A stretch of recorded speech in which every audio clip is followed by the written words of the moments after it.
Hey guys, कल मैंने देखी जेम्स कैमरॉन की अवतार फायर एंड ऐश। अगर आप इंटरनेट पे थोड़ा सा भी अवेलेबल रहोगे तो आपको पता चलेगा कि जेम्स कैमरॉन ने इस पे बेट दे दी है कि अगर अवतार का पार्ट 3 1 मिलियन हिट नहीं करेगा तो वो अवतार की कोई अगली मूवी बनाएंगे ही नहीं। And it is been said in cinema की never bet again James Cameron. और कैमरॉन चाचा ने तो तय कर दिया है कि वो अवतार के 10 पार्ट बनाएंगे, लेकिन वो बनेंगे कि नहीं वो इस मूवी की सक्सेस पे डिपेंड करता है। तो क्या अवतार फायर एंड ऐश इतना हाइप डिजर्व करती है? क्या वो 1 बिलियन हिट कर पाएगी? और क्या लोगों को अब भी अवतार की फ्रेंचाइजी में इंटरेस्ट है? आई नो कि ये 2008 में चल गया था, लेकिन क्या ये 2025-26 में चल पाएगा या नहीं? क्या जेम्स कैमरॉन का वही मूवी मैजिक इस मूवी में भी दिखाई पड़ता है? इन सभी पे एक एक करके बात करेंगे। Let's start the video. तो थिएटर में आ चुकी है जेम्स कैमरॉन की अवतार फायर एंड ऐश। मैंने इस मूवी को देखा 2D में, क्योंकि पार्ट 2 का मेरा 3D एक्सपीरियंस थिएटर की वजह से बहुत खराब था और मैं इस बार कोई भी चांस नहीं लेना चाहता था। तो मैंने इस मूवी को 2D में देखा और मेरा फर्स्ट रिएक्शन यही है, एक एक फ्रेम, एक एक कन्वर्सेशन, एक एक सीन इतना ज्यादा ब्यूटीफुल और डिटेल से भरपूर है कि 3 घंटे में मेरे को पता भी नहीं लगा कि मैं ये जो देख रहा हूँ वो CGI है। इसमें कुछ भी असली नहीं है। इंटरवल के बाद तो मुझे अपने आप को बोलना पड़ा कि भाई ये एलियन की मूवी है, नथिंग इज रियल। चाहे वो जंगल के शॉट्स हो या पानी के, इट इज डन ब्यूटीफुली। लेकिन हाँ, मैं इस बात से भी एग्री करता हूँ कि पार्ट 1 और पार्ट 2 जितना ज्यादा ब्यूटीफुल था, पार्ट 3 उस स्टैंडर्ड को अचीव करने में नाकाम रही है। आई नो अगर आप इसको मार्वल से कंपेयर कर रहे हो then there is no comparison because Avatar stand out in terms of visuals. इसका वर्ल्ड बिल्डिंग इतना अच्छा है कि आप इसमें खो जाओगे। And for your kind information, मैं मूवी देखता हूँ एस्केपिज्म के लिए। लोगों को अवतार पार्ट 2 पसंद आने का एक रीजन ये था कि पार्ट 2 एक POV फॉर्मेट में है।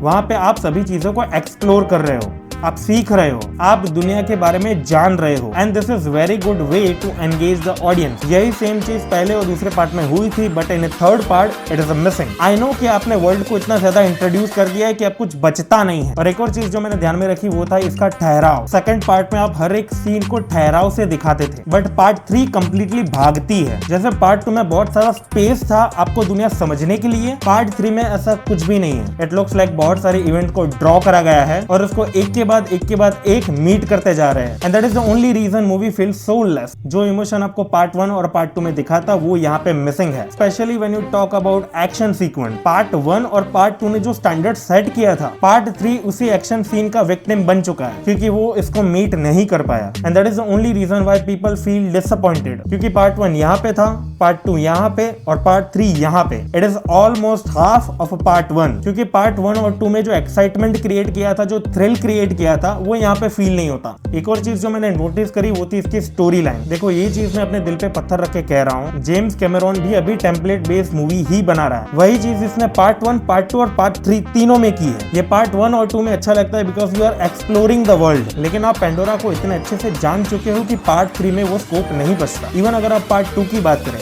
तो स्टोरी ऑलमोस्ट सेम है। इट इज जस्ट 2 या 3 एलिमेंट इधर से उधर करे गए। It is just 2-3 end game वाले मोमेंट है जहां पे अवेंजर असेंबल वाली फील आती है, जहां पे जैक सुली पेंडोरा के अलग अलग कबीलों को इकट्ठा करता है और वो 2 या 3 बार अवेंजर एंड गेम के अवेंजर असेंबल वाली फील देता है। उन्होंने पार्ट 1 और 2 में डिलीवर कर दिया था, but that is not the case with part 3, क्योंकि अवतार फ्रेंचाइज से जो भी हमने एक्शन देखा है उस हिसाब से लगता है कि पार्ट 3 ने गर्म करके ठंडा छोड़ दिया। जब इसका क्लाइमेक्स आया तो वो इतना ज्यादा अंडरवेलमिंग था कि मैं अभी भी वेट कर रहा हूँ कि एक और एक्शन सीन हमको देखने को मिलेगा, but that was the end of a movie because part 2 ने जो एक्सपेक्टेशन सेट करी है इन टर्म्स ऑफ अवतार franchise, in term of action, मेरे को लगा यार इतने सस्ते में नहीं खत्म करेंगे। और हाँ, मूवी का नाम है अवतार फायर एंड ऐश, तो आप एक्सपेक्ट करते हो तबाही, आप एक्सपेक्ट करते हो कि कुछ ऐसा होगा जिससे सब कुछ बर्बाद हो जाएगा, इतनी बड़ी बर्बादी कि आपको चारों तरफ आग ही आग देखने को मिलेगी। बट वो फायर एंड ऐश वाला एलिमेंट इतना कम था कि आई फील गॉट स्कैम्ड। जिस विलन का इतना ज्यादा बिल्डअप दिया गया वो क्लाइमेक्स में एवे ही हार गए और वो इतना ज्यादा लेजी राइटिंग था कि आई वाज लाइक खत्म हो गया क्या? क्लाइमेक्स के बाद भी मैं एक्सपेक्ट कर रहा था कि नई मूवी में कुछ होगा, लेकिन मूवी खत्म हो गई। अगर मूवी का नाम हो फायर एंड ऐश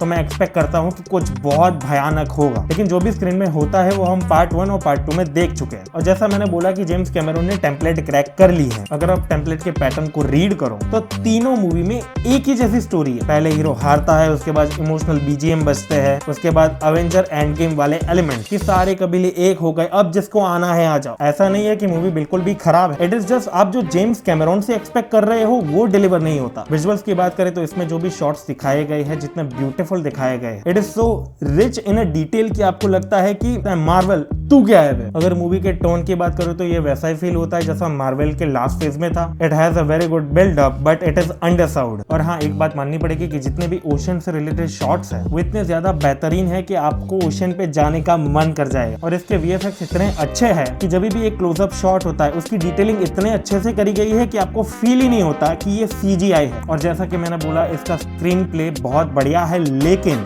ये हमेशा भागता रहता है। मूवी में वो ठहराव फील नहीं होता जिसके लिए अवतार जाना जाता है। एंड जैसा कि मैंने बताया, स्टोरी बहुत ज्यादा प्रेडिक्टेबल है। मूवी में कुछ भी नया नहीं है और इसकी जो विलन है उसका बिल्डअप के हिसाब से वो अंडर परफॉर्म करती है। अगर आप टाइम पास के लिए अपनी फैमिली के साथ देखने जा रहे हो देन गो फॉर इट, लेकिन अगर आप एक सिनेफाइल हो या एक मूवी लवर हो तो ये आपके लिए इतना शायद वर्क ना करे। क्योंकि पार्ट 2 में ये समझ में आ गया था कि राइटिंग बहुत ज्यादा लेजी है, लेकिन पार्ट 3 में ये अनबेरेबल है। इसकी 3 घंटे की लेंथ 4 घंटे की फील होती है। इंटरवल के बाद तो ऐसा फील होगा कि बस कर यार, बोर हो गए हैं। क्योंकि अवतार 3 का जो फर्स्ट हाफ है वो भागता है और इसका जो सेकंड हाफ है वो खींचा हुआ महसूस होता है, क्योंकि यही चीज आप पार्ट 1 और 2 में देख चुके हो। इसके वीएफएक्स और सीजीआई की बात करूं तो इट इज 10 on 10 मूवी। इसके स्टोरी टेलिंग की बात करूं तो इट इज 5 on 10। इसके स्क्रीन प्ले की बात करूं तो it is 6 out of 10। Definitely movie बहुत ज्यादा एंटरटेनिंग है, लेकिन अगर आप ऐसे इंसान हो जिसको नॉर्मल हंसी मजाक वाली पिक्चरें देखनी है तो इस मूवी से दूर रहो, क्योंकि मूवी बहुत ज्यादा लंबी है और खींची हुई भी महसूस होती है। अगर इस मूवी के ओवरऑल रेटिंग की बात करूं तो it is 6.5 out of 10। And that is my video guys. Thank you so much for watching this review. Let's meet in another video.